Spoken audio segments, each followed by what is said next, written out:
सुप्रभात बच्चों। पिछली कक्षा में आप लोगों ने युगादि के बारे में थोड़ा बहुत जाना कि एक छोटा सा बच्चा युगादि के बारे में जानना चाहता है। वो भी किससे? अपने दादाजी से। तो आज मैं बताऊंगी कि उसके दादाजी उसे किस तरह युगादि के बारे में क्या है जानकारी देते हैं। तो बच्चों, उन्होंने बताया कि हमारे हिंदुओं के महीनों के नाम वो कौन कौन से होते हैं और कौन से महीने से हमारा नया साल शुरू होता है। जो चैत्र महीना होता है वही क्या है युगादि कहलाता है बच्चों। वहाँ पर ही हम क्या है इस फेस्टिवल को हम क्या है मनाते हैं, इस त्योहार को। तो चैत्र महीना, दूसरा जो है वैशाख, तीसरा जो है ज्येष्ठ, चौथा जो है आषाढ़, इसके बाद श्रावण, भाद्रपद, अश्विनी, कार्तिक, मार्गशीर्ष, पौष, माघ और अंतिम महीना जो होता है फाल्गुन। इस तरह दादाजी ने श्री शिवरमन को बताया। हाँ दादाजी, मैंने ये सब नाम सुने हैं। तो शिवरमन कहता है कि मैंने पहले भी ये नाम क्या है सुने हैं। बहुत अच्छी बात है। तो समझो कल हमारा भारतीय नया वर्ष शुरू हो रहा है। तो दादाजी कहते हैं कि तुम्हें पता है इन महीनों के नाम? तो बेटा, कल से जो हमारा है हिंदुओं का जो नया साल है वो शुरू हो रहा है। तो फिर हम अपने फ्रेंड्स को हैप्पी न्यू ईयर बोल सकते हैं? शिवरमन ने पूछा। बोलना चाहिए, जरूर बोलना चाहिए। हम कल युगादि या उगादि पर्व मनाएंगे। तो बच्चों, युगादि को दो नाम से बुलाया जाता है, युगादि और उगादि। ये दो नामों से अलग अलग प्रांत में, जैसे कर्नाटक, आंध्रा में क्या है अलग अलग क्या है इस नाम से बुलाते हैं। और नव वर्ष का स्वागत करेंगे, यानी जो जनवरी को आता है 1 तारीख, उसे ही न्यू ईयर नहीं कहते हैं क्योंकि वह अंग्रेजी कैलेंडर के हिसाब से है। लेकिन जो हमारा भारत कैलेंडर है उसके हिसाब से क्या है युगादि के दिन हमारा नया साल शुरू होता है। तो इस दिन हम क्या है हैप्पी न्यू ईयर बोल सकते हैं।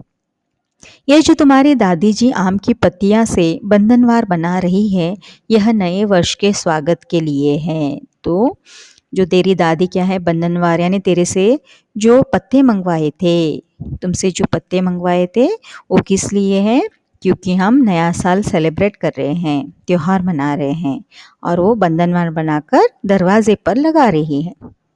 ये नए वर्ष के स्वागत के लिए है। हम नए वर्ष का स्वागत करते हुए यही कामना करते हैं कि नया वर्ष सभी के लिए सुख और समृद्धि लेकर आए।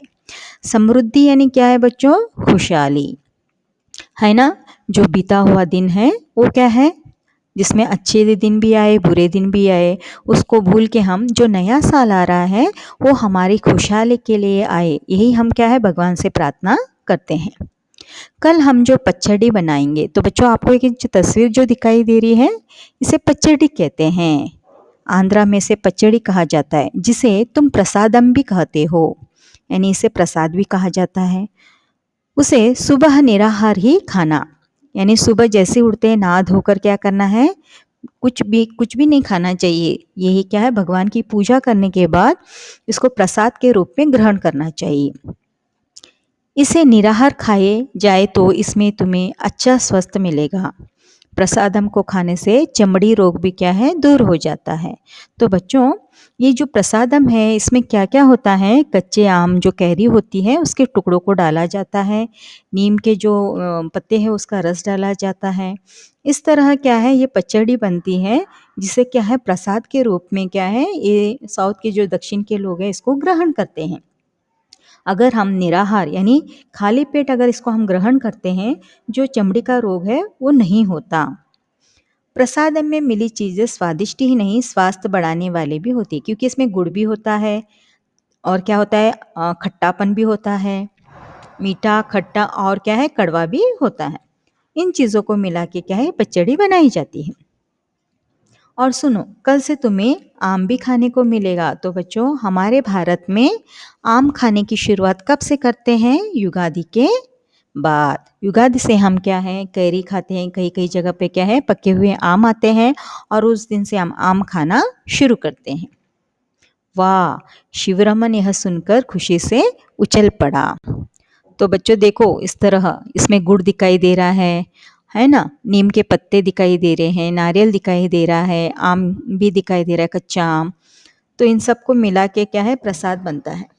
तो शिवरमन कहता है, उछल पड़ता है और कहता है आम, मुझे तो आम खाना बहुत पसंद है। तो बच्चों आप लोगों को भी आम खाना बहुत पसंद है ना।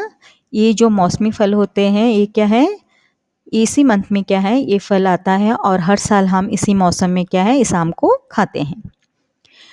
शिव, कल से मैं तुम्हारी दादी जी और तुम्हारी माता जी 9 दिनों तक उपवास रखेंगे। तो बच्चों ये चैत्र मास में युगादि से नवरात्र करके आता है। तो इस नवरात्र में क्या है इसकी दादी जी यानी शिव रमन की दादी और उसकी माँ क्या है उपवास रखेंगे। 8वें दिन माँ दुर्गा की पूजा होगी और 9वें दिन जिसे राम नवमी कहते हैं हम श्री राम जी के जन्म का उत्सव मनाएंगे। तो बच्चों आप चैत्र मास में देखते हो राम नवमी आती है, तो जिस दिन युगादि शुरू हो जाती है उस दिन से क्या है हमारे नवरात्र शुरू हो जाते हैं। साल में 2 बार क्या है नवरात्र आते हैं, एक क्या है दशहरे के वक्त आता है और एक हमारे चैत्र मास में युगादि के दिन से। 8वें दिन क्या होता है राम नवमी होती है जो श्री राम के जन्म का उत्सव मनाया जाता है और इस दिन क्या है हम बहुत स्वादिष्ट भोजन भी करते हैं। लेकिन दादाजी, पापा ने तो अचरेकर अंकल को गुड़ी पड़वा की शुभकामनाएं दी है। मैंने देखा वे ईमेल कर रहे थे। तो उसके मन में अभी भी है कि अचरेकर जो है अंकल उनको गुड़ी पड़वा की शुभकामनाएं भेजी थी। तो अपने दादाजी से पूछता है कि पिताजी ने तो ईमेल में अचरेकर अंकल को गुड़ी पड़वा की शुभकामनाएं भेजी है, तो गुड़ी पड़वा क्या है ये उसको जानना था।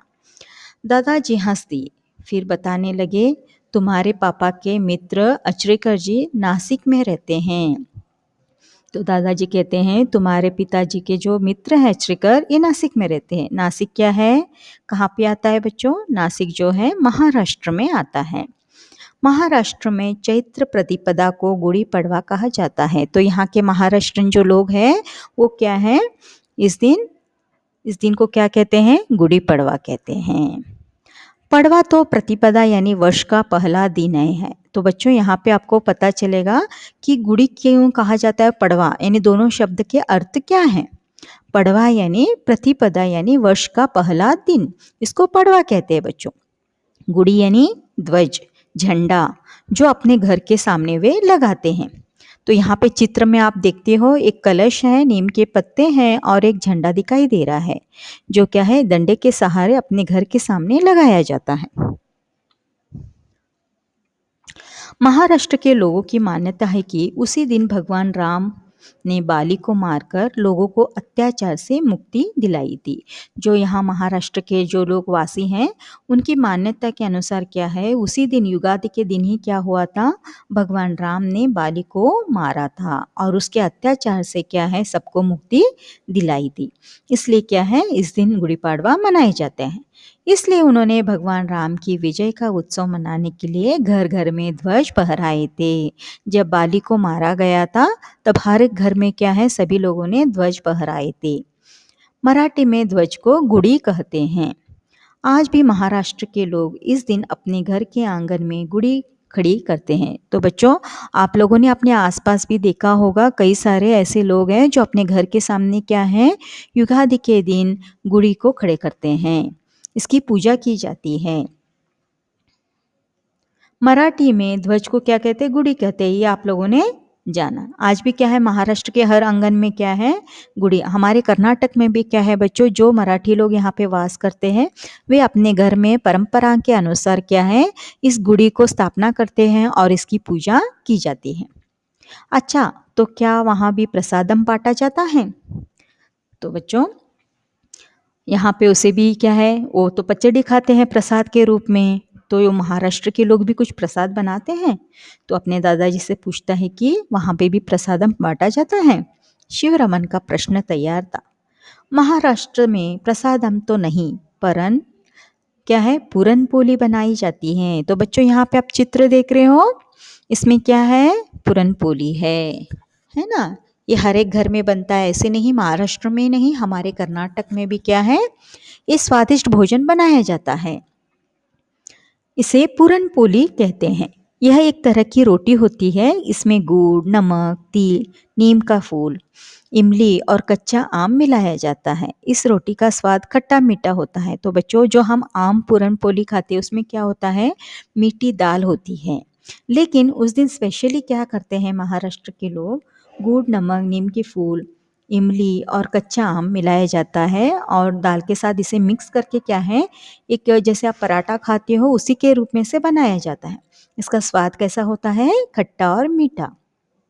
यह जीवन के खट्टे मीठे स्वाद का प्रतीक होती है। प्रतीक यानी बच्चों, इसका अर्थ क्या है, प्रतीक का अर्थ है चिन्ह। जिस तरह पचड़ी में भी क्या है, नीम, गुड़ और क्या है, आम के टुकड़ों को डाला जाता है, उसी तरह क्या है, ये अलग तरह से महाराष्ट्रन लोग जो है पूरन पोली में इन चीज़ों का समावेश करके ये स्वादिष्ट भोजन तैयार करते हैं।